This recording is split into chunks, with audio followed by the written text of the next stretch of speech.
Sudipta, AV নিউজে আপনাদের সকলকে স্বাগত। প্রথমেই চোখ রাখবো নিউজ হেডলাইন্সে। এবার আসছে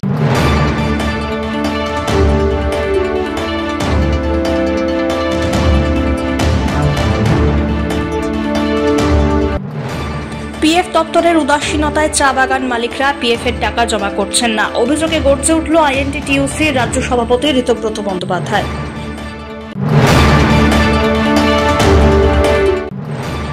সিপিএম এবং বিজেপির চক্রান্তেই চাকরি হারিয়েছেন শিক্ষকরা। অভিযোগে আন্দোলনের পথে তৃণমূল ছাত্র ও যুব সংগঠন।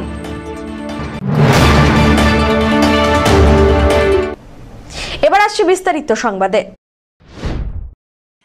পিএফ দপ্তরের উদাসীনতায় চা বাগান মালিকরা পিএফ এর টাকা জমা করছেন না, এমনটাই অভিযোগ করলেন আইএনটিটিইউসির রাজ্য সভাপতি তথা সাংসদ ঋতব্রত বন্দ্যোপাধ্যায়।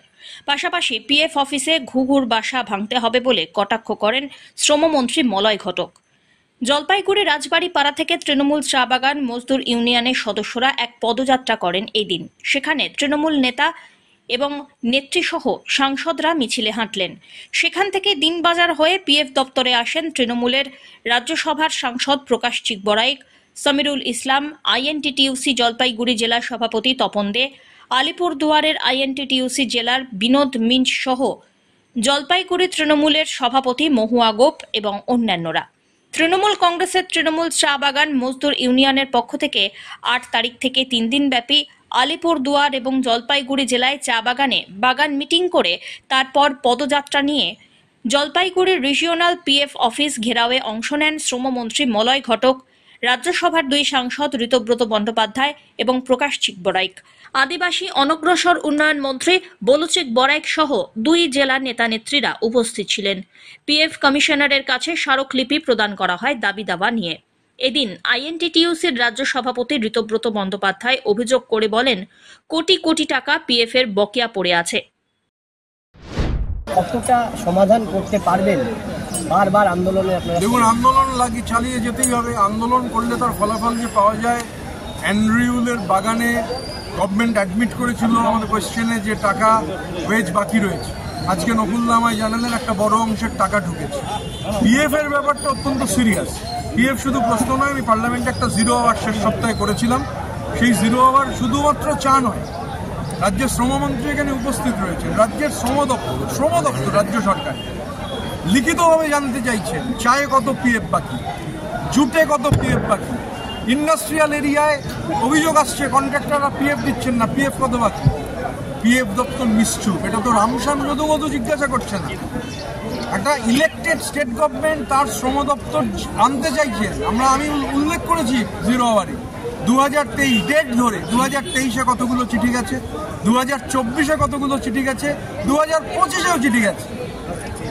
এবং 0 আওয়ারটা তোলার পর সেদিনই বিকেল 4টের সময় কিছু চিঠির জবাব রাজ্যের শ্রম দপ্তরে এসছে। সুতরাং লড়াই আন্দোলন বজায় রাখতে হবে, কারণ এটা কিছু মালিককে শিল্ড করার জন্য, গার্ড করবার জন্য। পিএফ একটা বৃহৎ দুর্নীতি। পিএফ দুর্নীতি চা বলয়ে মোদী সরকারের অন্যতম বড় দুর্নীতি। এই নেক্সাসটাকে ভাঙার জন্যই লাগাতার আন্দোলন, লড়াই, এবং এটা চলছে। এটা এরকম নয় যে আজকে আমরা 8 তারিখ শুরু করেছি, আজকে শেষ করে দিলাম। 26-এর বিধানসভা নির্বাচন অবধি তৃণমূল চা বাগান শ্রমিক ইউনিয়ন আইএনটিটিইউসি অনুমোদিত এবং আইএনটিটিইউসি শ্রমিকদের নিয়ে ধারাবাহিক লাগাতার কর্মসূচি করবে। এটা তার একটা পার্ট হিসাবে হলো। পাশাপাশি শ্রমমন্ত্রী মলয় ঘটক জানান, সারা জীবন চাকরি করার পরেও পিএফ এর টাকা তুলতে পারছেন না শ্রমিকরা।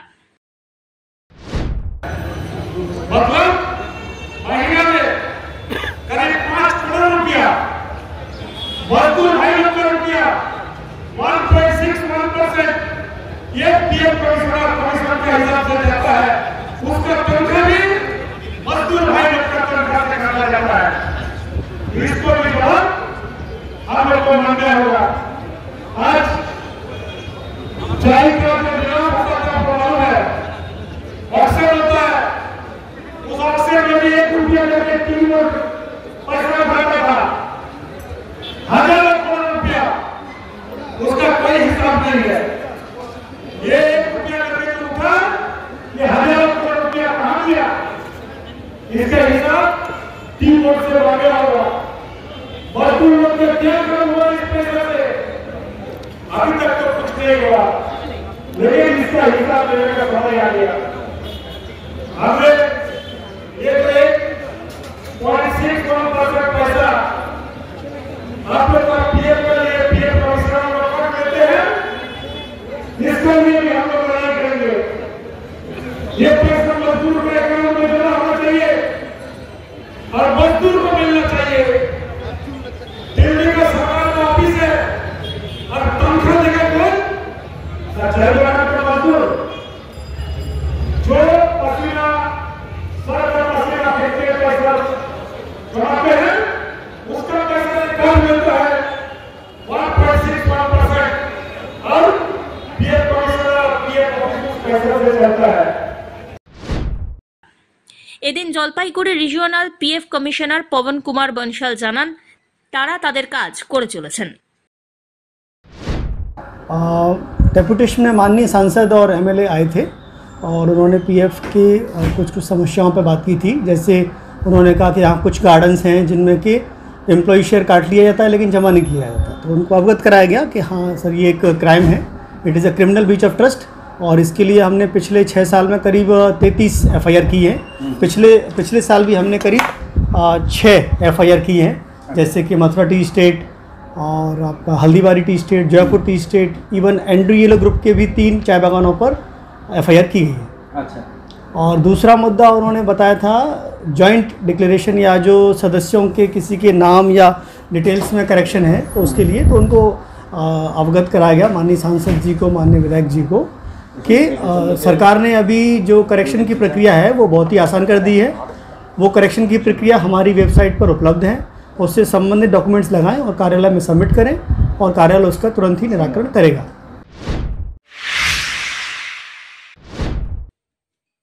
চাকরিহারাদের জন্য পথে নেমেছে তৃণমূল ছাত্র যুব। তৃণমূল কংগ্রেসের দাবি সিপিএম এবং বিজেপির চক্রান্তেই বিদ্যালয়ের চাকরি হারিয়েছেন প্রায় 26,000 শিক্ষক শিক্ষিকা। এই কারণে আন্দোলনে নেমেছে তৃণমূল ছাত্র ও যুব সংগঠন। শুক্রবার ডুয়ার্সের বানারহাটে মিছিল বের করে তৃণমূল যুব ছাত্র সংগঠনের কর্মী সমর্থকরা সেই মিছিলে সামিল হল। এদিন মিছিলটি গোটা বানারহাট বাজার পরিক্রমা করে। মিছিলের পর হয় পথসভা। মিছিল এবং পথসভা থেকে বিজেপি এবং সিপিএম এর বিরুদ্ধে সরব হন তৃণমূল কংগ্রেসের যুব ও ছাত্র সংগঠনের নেতারা। জেলা তৃণমূল যুব কংগ্রেসের সভাপতি সন্দীপ ছেত্রী কি বললেন শুনুন। তবে এদিনের মিছিলে ছাত্র ও যুব সংগঠনের কর্মী সমর্থকদের সেভাবে উপস্থিত থাকতে দেখা যায়নি। আমরা সিপিএম আর বিজেপি এই দুইটা রাজনৈতিক দল মিলে যে চক্রান্ত করে আজকে পশ্চিমবঙ্গে 26,000 শিক্ষকের যে চাকরি সুপ্রিম কোর্ট বাতিল করে দিল সেটার বিরুদ্ধে আজকে আমরা গোটা রাজ্যব্যাপী এটা আমাদের প্রোগ্রাম। আজকে আমরা এই বানারহাট ব্লকে এই প্রোগ্রামটা হচ্ছে, এটা আমাদের গোটা জলপাইগুড়ি জেলাতে আমরা ছাত্র যুব মিলে এটা আমরা সিপিএম আর বিজেপির বিরুদ্ধে আমরা নেমেছি। যেহেতু এটা রাজনৈতিক চক্রান্ত করে যে 26,000 আমাদের শিক্ষকদের যে বাতিল করা হলো সেটাই বিষয় নিয়ে আমরা আজকে মিছিল কোথা থেকে কোথায় হলো? আজকে আমাদের মিছিলটা বানারহাট থানার পাশ থেকে শুরু করে এটা এলআরপি মোড করে বানারহাট পার্টি অফিসে গিয়ে এটা শেষ হবে। কোনো পথসভা হবে? পথসভা আমাদের রাস্তার মধ্যে এক জায়গা পথসভা হবে, তারপরে এলআরপি মোড়ে আমাদের পথসভা। আজকে ধীমান রায়ের report, AV news.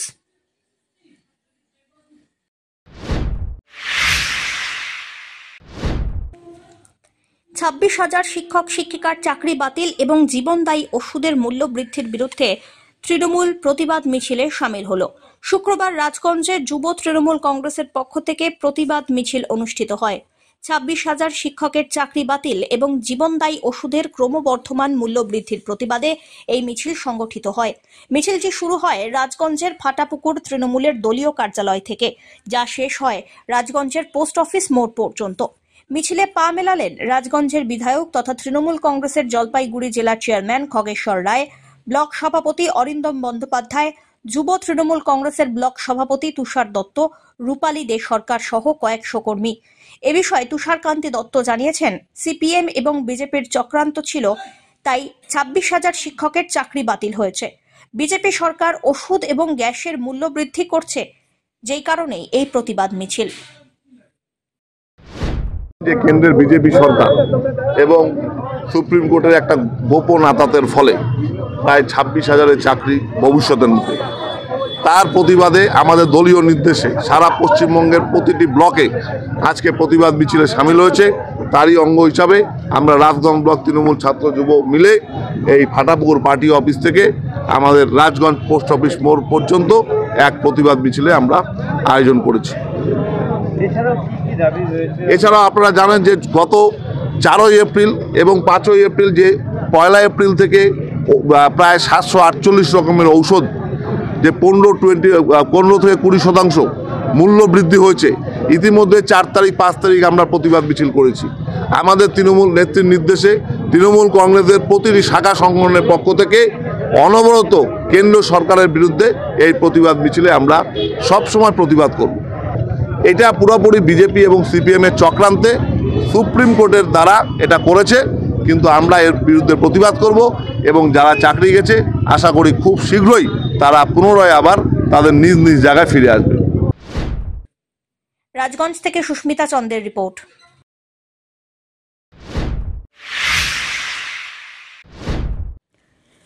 Solid waste management প্রকল্প বাস্তবায়নে নজির করল ময়নাগুড়ির খাতড়াবাড়ি 2 নম্বর গ্রাম পঞ্চায়েত। এখন আবর্জনা সংগ্রহের গাড়ির গায়ে লাগানো থাকবে জিপিএস এবং স্মার্ট নির্মল অ্যাপ। গাড়ি কোথায় যাচ্ছে, কার কার বাড়ি থেকে আবর্জনা তুলছে, সবটাই জানা যাবে অ্যাপের মাধ্যমে। ময়নাগুড়ির রবিতীর্থ ভবন পঞ্চায়েত ও গ্রামোন্নয়ন দপ্তরের জেলা পর্যালোচনা বৈঠকে যোগ দিতে এসে স্মার্ট সলিড ওয়েস্ট ম্যানেজমেন্ট প্রকল্পের উদ্বোধন করলেন পঞ্চায়েত ও গ্রামোন্নয়ন দপ্তরের মন্ত্রী প্রদীপ মজুমদার। উপস্থিত ছিলেন রাষ্ট্রমন্ত্রী শিউলি সাহা, রাষ্ট্রমন্ত্রী বেচারাম মান্না, অনগ্রসর শ্রেণী কল্যাণ ও আদিবাসী উন্নয়ন দপ্তরের প্রতিমন্ত্রী বলচিক বড়াইক প্রমুখ। রাজ্য গ্রাম পঞ্চায়েত এলাকায় এই ধরনের স্মার্ট উদ্যোগ এই প্রথম। রাজ্যের প্রতিটি গ্রাম পঞ্চায়েতের এই পরিকল্পনা বাস্তবায়িত করা হবে বলে মন্ত্রী প্রদীপ মজুমদার জানিয়েছেন। জলপাইগুড়ি কিউআর কোড থেকে বর্জ্যগুলো দিচ্ছে, এটা কি জলপাইগুড়িতে প্রথম কিউআর কোডের মাধ্যমে বর্জ্য? বাংলা এটা প্রথম, আমাদের বাংলা এটা প্রথম ডিস্ট্রিক্টে।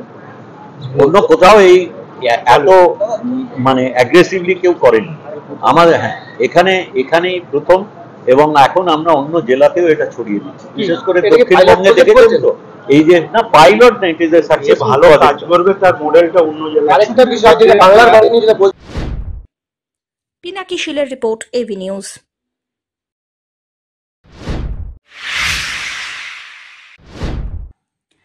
চা শ্রমিকদের ন্যূনতম মজুরি নিয়ে শনিবার শিলিগুড়িতে বৈঠকে বসতে চলেছে রাজ্য সরকার। বর্তমানে চা শ্রমিকরা 250 টাকা মজুরি পান। কয়েক বছর থেকেই ন্যূনতম মজুরি নিয়ে বারবার বৈঠক হলেও তা ফলপ্রসূ হচ্ছে না। আগামীকাল ফের ন্যূনতম মজুরি নিয়ে শ্রমমন্ত্রী মলয় ঘটক বৈঠকে থাকবেন। সর্বদলীয় বৈঠকের উত্তরবঙ্গের চা শ্রমিকদের আগামীকাল ন্যূনতম মজুরি নিয়ে কি সিদ্ধান্ত হয় সেদিকেই তাকিয়ে রয়েছে চা বলয়। রাজ্যের শ্রমমন্ত্রী মলয় ঘটক জানান, শিলিগুড়িতে চা শ্রমিকদের ন্যূনতম মজুরি নিয়ে তিনি আলোচনায় বসবেন। এর আগে 20টা বৈঠক হয়ে গেলেও ন্যূনতম মজুরি নিয়ে কোনো রকম সুফল পাওয়া যায়নি বলে জানিয়েছেন মন্ত্রী বলচিক বড়াইক। মন্ত্রী আরও জানান, রাজ্য সরকারের পক্ষ থেকে চা বাগানে ছাত্রছাত্রীদের জন্য 12টি রুটে বাস দেওয়া হচ্ছে। খুব তাড়াতাড়ি সেটি চালু হয়ে যাবে। দেখুন, আমাদের সরকার মাননীয় মুখ্যমন্ত্রী মমতা বন্দ্যোপাধ্যায় নেতৃত্বে সরকার গঠনের পরে চা বাগানের মিনিমাম ওয়েজেস কমিটি আমরা গত 5 বছর আগে এই কমিটি গঠন হয়েছে। তাতে বিরোধী যারা ট্রেড ইউনিয়নের নেতা এবং চা বাগানের মালিক পক্ষ এরাই আছে কমিটিতে। এরা ইতিমধ্যে 20টা মিটিং করেছে, কিন্তু কোনো মিটিংয়ে একটা সর্বসম্মত সিদ্ধান্তে পৌঁছাতে পারেনি। তো আগামীকাল আমরা মিটিং ডেকেছি, আমিও থাকবো, সুব্রত থাকবে। আমরা চেষ্টা করবো যাতে একটা মহড়া থাকবে, সর্বসম্মত প্রকাশ থাকবে। যারা মেম্বার বলুচিক কালকে অ্যাডভাইজারি কাউন্সিলের মিটিং কোথায় হবে এটা? শিলিগুড়ি। আর বলছিলাম, পাহাড়ের বোনাসের এখনো পর্যন্ত সমস্যার সমাধান হলো না, মালিক পক্ষ তো আসছেই না। না, গতকালই তো আমরা মালিক পক্ষের সাথে মিটিং করছি। আচ্ছা, আর বলছিলাম আলোচনা চালিয়ে যাচ্ছে। নিয়ে নিচ্ছে ছোট্ট একটি বিরতি, ফিরে আসছি বিরতির পর, সঙ্গে থাকুন।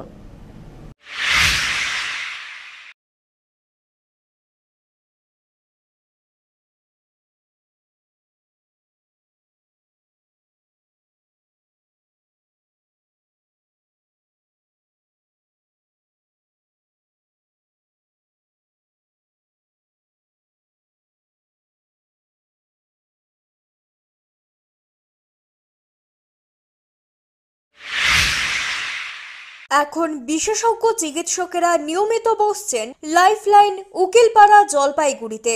এখানে সোম থেকে বৃহস্পতিবার বিকেল 5টা থেকে নিয়মিত বসছেন চর্মরোগ বিশেষজ্ঞ ডাক্তার কোকে পটম। বুধবার ও বৃহস্পতিবার 2:30টা থেকে বসছেন ডার্মাটোলজিস্ট ডাক্তার শাইনি দত্ত। সোমবার ও শুক্রবার বিকেল 4টে থেকে নিয়মিত বসছেন নাক কান গলার বিশেষজ্ঞ ডাক্তার সঙ্গীত প্রকাশ। মঙ্গলবার ও শনিবার দুপুর 12টা থেকে বসছেন অর্থোপেডিক ডাক্তার অভিষেক মল্লিক। বিস্তারিত জানতে আজই যোগাযোগ করুন লাইফলাইন উকিলপাড়া জলপাইগুড়ি। ফোন করুন 7585820375 এই নম্বরে।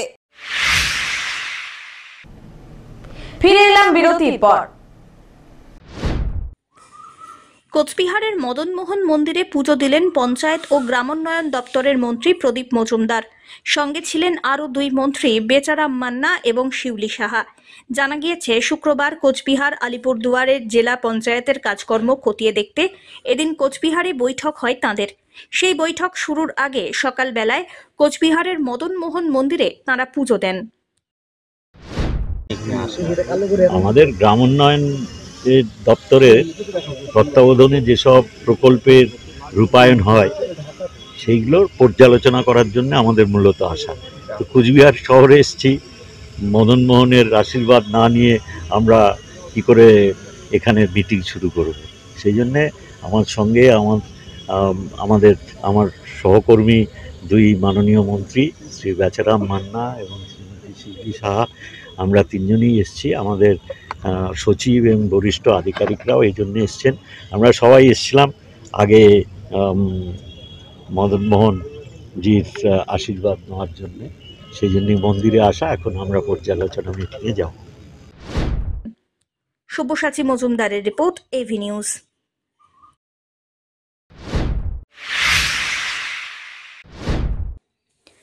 আবেদন করেও নতুন বৃদ্ধ বৃদ্ধা এবং বিধবারা ভাতা পাচ্ছেন না। হাউস ফর অল প্রকল্পের টাকাও আটকে, পানীয় জলের সমস্যাও বাড়ছে। এরকম একাধিক পুর পরিষেবার দাবি তুলে পুরসভা ঘেরাও করল জলপাইগুড়ি সিপিএম-এর সদর পূর্ব ও পশ্চিম এরিয়া কমিটি। শুক্রবার শহরে মিছিল করে আন্দোলনকারীরা পুরসভায় অভিযানের উদ্দেশ্যে রওনা হন। বিশাল পুলিশ বাহিনী আন্দোলনকারীদের ব্যারিকেড দিয়ে আটকে রাখে। সেখানেই আন্দোলনকারীরা দাবি নিয়ে অবস্থান বিক্ষোভে সামিল হলেন। ঘটনাকে কেন্দ্র করে উত্তেজনা ছড়িয়ে পড়ে।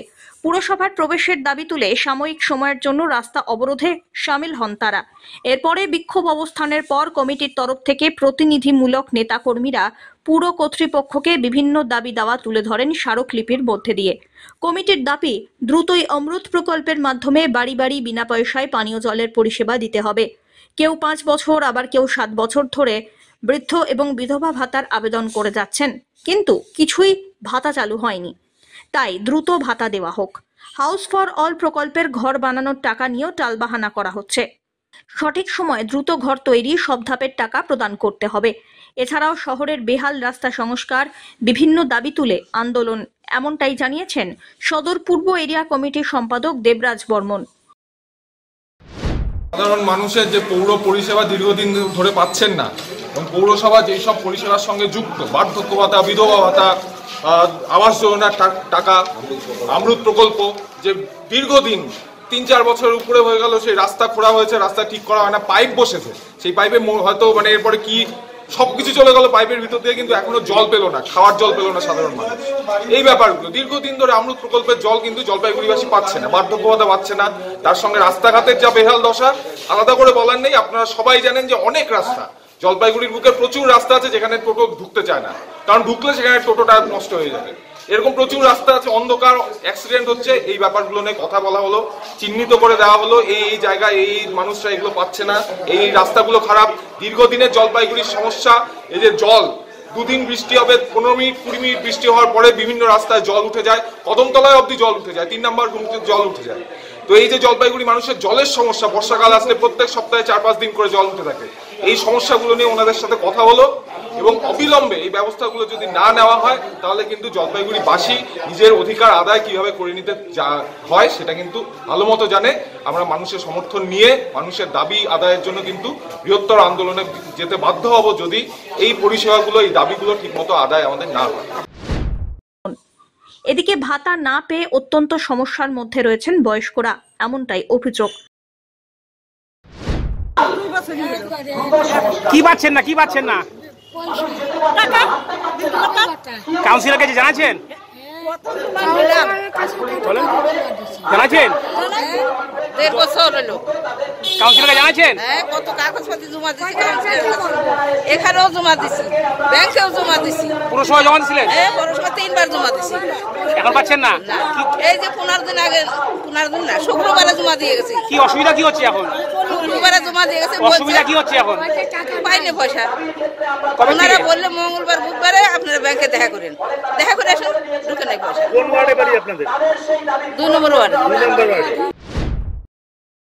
পুরসভার এক্সিকিউটিভ অফিসার দেবদুলাল পাত্র এ বিষয়ে কি বললেন শুনুন। পার্টি মার্ক্সবাদী সদর পূর্ব পশ্চিমে এরিয়া কমিটি জলপাইগুড়ি ওনারা এসেছিলেন আজকে, হ্যাঁ, ওনারা ডেপুটেশন দিলেন। ওনাদের 10 দফা বক্তব্য ছিল, দাবি বলবো না, সব বক্তব্য ছিল। তার মধ্যে অমৃতের জল কবে পাবেন, হ্যাঁ, সেইটা জানতে চেয়েছিলেন।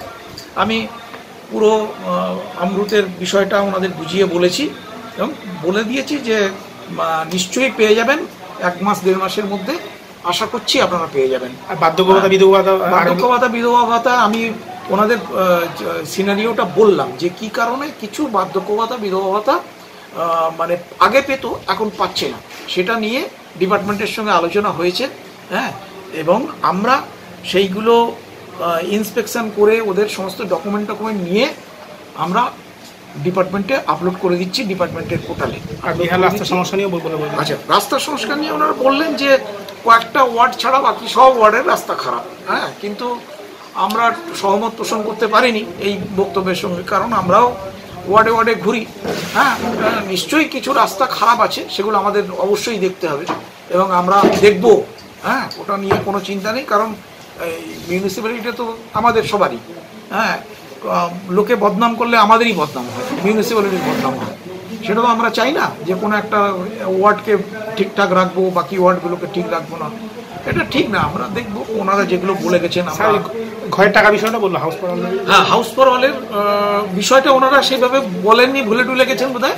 হাউস ফর অলের ওনাদের বক্তব্যের মধ্যে ছিল, ওনাদের এই যে ইয়েটা দিয়েছেন দাবিপত্রের মধ্যে ছিল হাউস ফর অলের আমাদের যে পরিমাণ টাকা আসে আমরা সেই পরিমাণ টাকা যত তাড়াতাড়ি সম্ভব বের করে দেবো। আমাদের 16-17 থেকে এই পর্যন্ত প্রচুর বেনিফিশিয়ারিকে আমরা দিয়েছি, সব বেনিফিশিয়ারি 4টে করে ইনস্টলমেন্ট, 5টা করে ইনস্টলমেন্টে টাকা দেওয়া হয়, হ্যাঁ, অনেক বেনিফিশিয়ারি আছে যারা পুরোপুরি সব টাকা পেয়ে গেছে। আবার মনে করুন 22-23, 23-24 এদের কোনো বেনিফিশিয়ারি হয়তো 2টো ইনস্টলমেন্ট পেয়েছেন, হ্যাঁ, এখনো বাকি আছে 3টে ইনস্টলমেন্ট, সেগুলো আমরা দেব। টাকা আসার সঙ্গে সঙ্গেই আমরা ওগুলো ডিসবার্স করে দিতে পারলে আমরা বেঁচে যাই আর কি। সব্যসাচী মজুমদারের রিপোর্ট।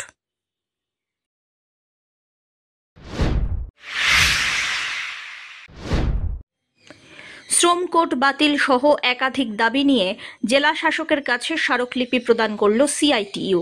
শুক্রবার সিআইটিইউ জলপাইগুড়ি জেলা কমিটির পক্ষ থেকে এক প্রতিনিধি দল সংগঠন কার্যালয় থেকে মিছিল করে এসে জেলা শাসকের অফিসে নিজেদের দাবি সম্বলিত স্মারকলিপি প্রদান করে, যার মধ্যে রাজ্য এবং কেন্দ্রীয় সরকারি কর্মচারীদের বিভিন্ন বকেয়া দাবি যেমন রয়েছে, একই সঙ্গে আউটসোর্সিং কর্মীদের নিয়ে কাজ চালিয়ে নেওয়ার যে ধারাবাহিকতা চলে আসছে সে বিষয়টিকেও উত্থাপিত করা হয়।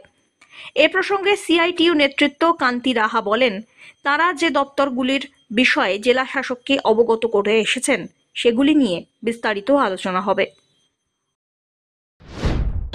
কেন্দ্রীয় সরকার এবং রাজ্য সরকার এদের বিভিন্ন দপ্তরে স্থায়ী পদগুলোতে অস্থায়ী কন্ট্রাকচুয়াল আউটসোর্স কর্মীদের দিয়ে কাজ করানো হচ্ছে, কিন্তু সরকারের যে নিয়ম আছে আউটসোর্স কর্মীদের ক্ষেত্রে সুবিধা দেওয়ার জন্য কোনো সরকারি দপ্তরই সেই সুবিধাগুলো কর্মীদেরকে দিচ্ছে না। আমরা প্রত্যেকটা প্রিন্সিপাল এমপ্লয়ারের কাছে আমাদের রাজ্য সরকারের পিডব্লিউডি, বিএইচই, সিওমএইচ, WBCDCL, কেন্দ্রীয় সরকারের LIC, ব্যাংক, BSNL সমস্ত দপ্তরের প্রিন্সিপাল এমপ্লয়ারকে কর্মীদের সুযোগ সুবিধাগুলো দ্রুত পাইয়ে দেওয়ার জন্য বারবার ডেপুটেশন অনুরোধ বিক্ষোভ জানিয়েছি, কিন্তু কোনো কাজ হচ্ছে না। আমরা বাধ্য হয়ে সমস্ত বিষয়টা জলপাইগুড়ি জেলা ম্যাজিস্ট্রেটের কাছে রিপোর্ট করার জন্য যাচ্ছি। অমিত বণিকের রিপোর্ট, এভি নিউজ।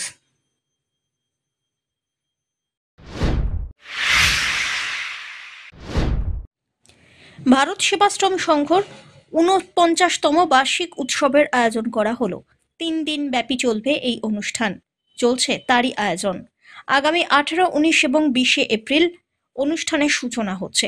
১৮ই এপ্রিল ধর্মীয় শোভাযাত্রার মাধ্যমে বার্ষিক অনুষ্ঠানের সূচনা করা হবে। ১৮ই এপ্রিল ধর্মীয় শোভাযাত্রার মাধ্যমে এই বছরের অনুষ্ঠানের সূচনা হচ্ছে। ১৯ এপ্রিল বসে আঁকো অঙ্কন প্রতিযোগিতা তার আয়োজন করা হয়েছে এবং আগামী ২০ এপ্রিল ভজন কীর্তন শ্রীমৎ স্বামী বিক্রমানন্দজি মহারাজের অনুষ্ঠান হবে। মূলত হিন্দু ধর্ম সংস্কৃতি সম্মেলন বৈদিক বিশ্ব শান্তি যজ্ঞ অনুষ্ঠিত হবে ভারত সেবাশ্রম সংঘের বাৎসরিক উৎসবকে কেন্দ্র করে। যদিও গতবারের মতন এবারেও সব অনুষ্ঠানের আয়োজন বিকেলেই হবে। এ বিষয়ে ভারত সেবাশ্রম সংঘের অধ্যক্ষ বিশ্বপ্রেমানন্দজি মহারাজ জানান, আগামী ১৯ এপ্রিল বাৎসরিক উৎসব অনুষ্ঠিত হবে। অনুষ্ঠান কবে থেকে শুরু হচ্ছে, এবার কি কি করা হবে? এবারে ১৮, ১৯, ২০ এপ্রিল বার্ষিক অনুষ্ঠান। আর প্রতি বছর যেমন গত করোনার পর থেকে যেমন ছোট করে হয় ওরকম আগে হচ্ছে। ১৮ তারিখে দুপুরবেলা প্রভাত ফেরি হবে, সন্ধ্যেবেলা আমাদের ঠাকুর আচার্য বরণ, ব্যায়ামাগারের ছেলেদের ব্রতচারের অনুষ্ঠান। ১৯ তারিখে আমাদের স্কুলের প্রোগ্রাম সম্মেলন, আর ২০ তারিখে যজ্ঞ, মাতৃমণ্ডলীর কীর্তন, প্রসাদ বিতরণ। প্রসাদ বিতরণ কি এবার দুপুরেই হবে? না, সবই রাত্রিবেলা। করোনার পর থেকে দুপুরবেলার কোনো অনুষ্ঠান আর হয় না। অমিত বণিকের রিপোর্ট, এভি নিউজ।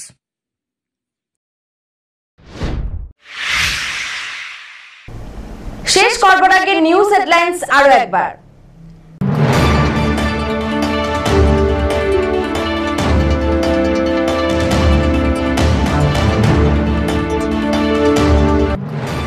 পিএফ দপ্তরের উদাসীনতায় চা বাগান মালিকরা পিএফ এর টাকা জমা করছেন না। অভিযোগে গর্জে উঠল আইএনটিটিইউসির রাজ্য সভাপতি ঋতব্রত বন্দ্যোপাধ্যায়।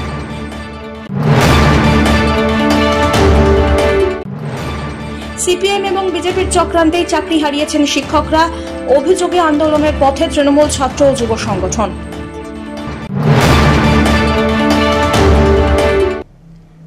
এখনকার মতন এভি নিউজ এ পর্যন্তই। পরবর্তীতে আসছি আরো সংবাদ নিয়ে, দেখতে থাকুন আমার ভিশন। নমস্কার।